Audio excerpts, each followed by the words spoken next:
కాంగ్రెస్ కి అదే జరుగుతుంది. అదే అవుతుంది. దాంట్లో పెద్ద అదే ఆశ్చర్యం లేదు. అదే అవుతుంది. ప్రజలు చాలా తెలివిగలరు. సామాజిక నందారెడ్డి గారు న్యాయం ప్లీజ్, గురించి నందారెడ్డి గారు రెండు అంశాలు, నందారెడ్డి గారు రెండు అంశాలు. శ్రీకాంత్ గారు, సామాజిక న్యాయం గురించి మాట్లాడే అర్హత కాంగ్రెస్ పార్టీకి లేదు. ఎందుకు లేదంటే భారతీయ జనతా పార్టీని విమర్శించే అర్హత కాంగ్రెస్ పార్టీకి లేదు. ఎందుకు లేదంటే ఒక బీసీని ప్రధానమంత్రిని చేసినటువంటి ఒక చరిత్ర భారతీయ జనతా పార్టీకి ఉన్నది. ఒక మైనారిటీ సామాజిక వర్గానికి సంబంధించినటువంటి ఒక వ్యక్తిని రాష్ట్రపతిని చేసిన ఘనత భారతీయ జనతా పార్టీకి ఉన్నది. ఒక దళిత బిడ్డ రామ్నాథ్ కోవింద్ గారిని రాష్ట్రపతిని చేసిన ఘనత భారతీయ జనతా పార్టీకి ఉన్నది.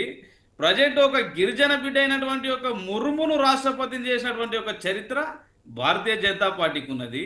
సామాజిక న్యాయం గురించి భారతీయ జనతా పార్టీని విమర్శించేటటువంటి ఒక అర్హత కాంగ్రెస్ పార్టీకి లేదు. నిజంగానే వీళ్లకు ప్రజల మీద కానీ సామాజిక భద్రత కానీ సామాజిక స్పృహ ఉంటే రేవంత్ రెడ్డిని ముఖ్యమంత్రి ఎందుకు చేసిర్రండి? వివేక్ లేడా? V6 వివేక్ లేడా? లేకపోతే ఇంకోరు లేరా? కోమటిరెడ్డి వెంకటరెడ్డి లేడా? రాజగోపాల్ రెడ్డి లేడా? లేదనుకుంటే మీ జగ్గారెడ్డి లేడా? లేకపోతే ఇంకెంతమంది లేరండి? లేదంటే ఇంకా వేరే కమ్యూనిటీ పర్సన్స్ లేరా? ఒక రేవంత్ రెడ్డిని బయటకు వెళ్ళి తీసుకొచ్చినటువంటి ఒక పర్సన్ ముఖ్యమంత్రి ఎందుకు చేసిరండి? అది ఆయన కాంగ్రెస్ పార్టీలో పుట్టి పెరిగింది. ఆయన ఏమన్నా అంటే నేను ఏమంటున్నా, ఈ సామాజిక భద్రత భారతీయ జనతా పార్టీని విమర్శిస్తాము, నోరున్నది కదా అని ఏది పడుతుంది మాట్లాడతామంటే కుదరదు. ఇంకొకటి ఏంటంటే, ఏదైనా ఒక పార్టీ అధికారంలోకి వచ్చినప్పుడు బాధ్యతారహితంగా మెదలాల్సినటువంటి ఒక బాధ్యత ఆ పార్టీ మీద కానీ, ఆ పార్టీ కార్యకర్తల మీద కానీ, ఆ ఎమ్మెల్యేల మీద కానీ, ఆ మినిస్టర్ల మీద కానీ, ఎంపీల మీద కానీ, ముఖ్యమంత్రి మీద కానీ ఉంటది, ఉండాలి. అది సామాజిక స్పృహ.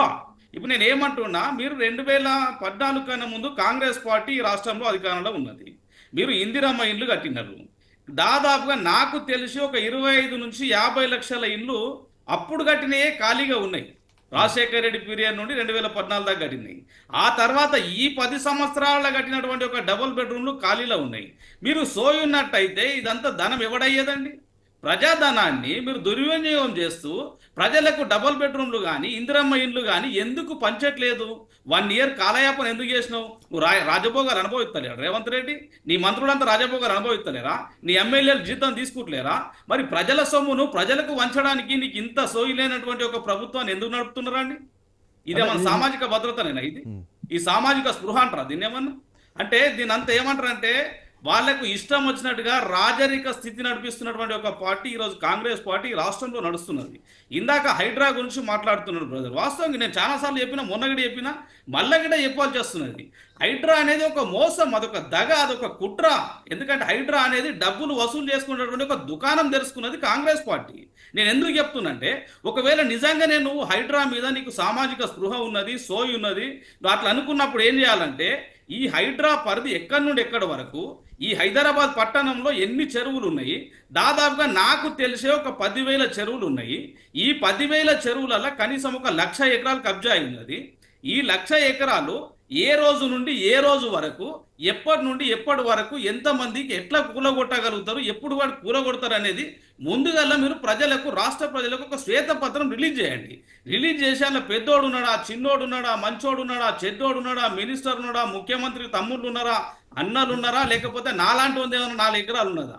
ఉంటే గిట్ట కూలగొట్టి మీరు సమాజానికి ఒక మంచి మార్గాన్ని చూపించేటటువంటి ఒక పరిస్థితి ఉంటే మిమ్మల్ని ప్రజలు విశ్వాసిస్తారు. ఇవాళ అసదుద్దీన్ ఓవైస్ కాడికి పోగానే ఆయన ఏమంటున్నాడు? నిజంగా గిట్ట హైడ్రా కమిషనర్ గారు రంగనాథ్ గారు నిజంగా గిట్ట 1 ఇయర్ అంటే వాళ్ళకి అవకాశం ఇస్తాడు ఓవైసీ వాళ్ళకు. అరే ఇదెక్కడ న్యాయం అండి? నిస్సహాయ స్థితిలో ఉన్నటువంటి ఒక పూరి గుడిసె వేసుకున్నటువంటి ఒక వ్యక్తులేమో కనీసం ఎలాంటి నిస్సహాయులు వాళ్ళు పాపం ఏం చేయలేనటువంటి ఒక పరిస్థితి. భార్య బిడ్డలు రోడ్డు మీద పడతారా? అన్నమో రామచంద్ర అంటుంటేనేమో నీ పోలీస్ బలగాలను పెట్టి నువ్వు కూలగొట్టి బయటకు వెళ్ళగొట్టి తెస్తావు.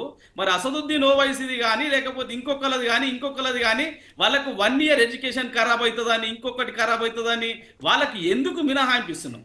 ఈరోజు మంత్రి మల్లారెడ్డి గారిది ఈరోజు 150 నుంచి 200 ఎకరాలు ఈరోజు FTL లో ఉన్నది. చెరువు కింద అదే ఉంటుంది, చెరువు ముంగట అదే ఉంటుంది. ఆల్మోస్ట్ 13 చెర్లలైన కబ్జాలు ఉన్నాయి. మరి 200 ఎకరాలు ఎందుకు కూలగొడతలేరండి? అంటే ఎవరి కోసం, ఎవరి దగ్గర ఎవరు సెటిల్మెంట్ చేసుకుంటున్నారు, ఎవరి దగ్గర ఎవరు లబ్ధి పొందుతున్నారు? ఇది కేవలము వ్యక్తిగత లాభార్జితం కోసం మాత్రమే హైడ్రా అనే దుకాణం తెరిచినారు.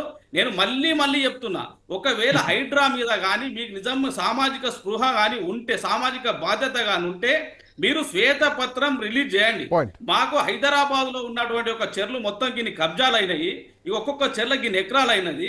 ఈ ఎకరాలు ఇప్పటి నుండి ఇప్పటి వరకు ఖచ్చితంగా మొత్తానికి మొత్తం కూలగొట్టి తీరుతాం. అది ఎంత పెద్దోడు ఉండని ఎంత చిన్నోడు ఉండని, లేదు అనుకుంటే ఆఫీసర్లు ఉన్నా సరే కూలగొట్టి తీర్థం అనేటటువంటి ఒక నందరెడ్డి విషయాన్ని గారు. ప్రజలకు స్పష్టత ఇవ్వండి. ఇస్తే మీ మీద విశ్వాసం ఉంటుంది. లేదనుకుంటే మీరు కేవలం గతంలో కేటీఆర్ ఏదైతే వసూళ్ల దుకాణం తెరిచినాడో దానికన్నా ఇంకొంచెం పెద్దగా వసూళ్ల దుకాణం తెరిచినట్టు ఇది ప్రజలు గమనిస్తున్నారు. నందరెడ్డి గారు, నిలబడరు అంటటువంటి ఒక విషయం కూడా గుర్తుపెట్టుకుంటే మంచిగా ఉంటుంది. మీ పాయింట్ రామూర్తి గారు చెప్పినటువంటి పాయింట్, ఈ ప్రజల్లో నానుతున్నటువంటి పాయింట్, ప్రజల నోళ్లలో ఏ ఇద్దరు ముగ్గురు కలిసినా కానీ ఇవే పాయింట్స్. హైడ్రా ఏంటి, హైడ్రా నెక్స్ట్ ఏ జిల్లాకు పోతుంది, హైడ్రా నెక్స్ట్ ఏ స్టేట్ లో పోతుంది. ఇప్పటికట ఆంధ్రప్రదేశ్ లో బుడమేరు ఆక్రమిత ప్రాంతాల్లో కూడా హైడ్రా ఎంటర్ అవుతుంది అన్న చర్చ కూడా బలంగా నడుస్తుంది. వన్ సెకండ్, అసదుద్దీన్ ఓవైసీ అదే పాయింట్ మాట్లాడదాం. కాంగ్రెస్ పార్టీ అధికార పార్టీగా అసదుద్దీన్ ఓవైసీ బిల్డింగ్లు మీరు ఎప్పుడు కూలగొడుతున్నారు? నట్ట నడిమి చెరలో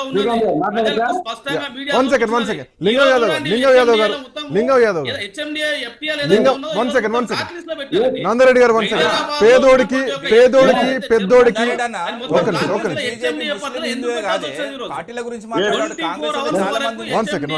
ఏదైతే లిస్ట్ ఉందో అది పనిచేయట్లేదు. లింగం యాదవ్ గారు పేదోడికి పెద్దోడికి తేడా చూపిస్తున్నారా? ఎందుకు వైనాట్ ఓవైసీ, వైనాట్ మల్లారెడ్డి? విను డెఫినెట్ గా శ్రీకాంత్ గారు, ఇవాళ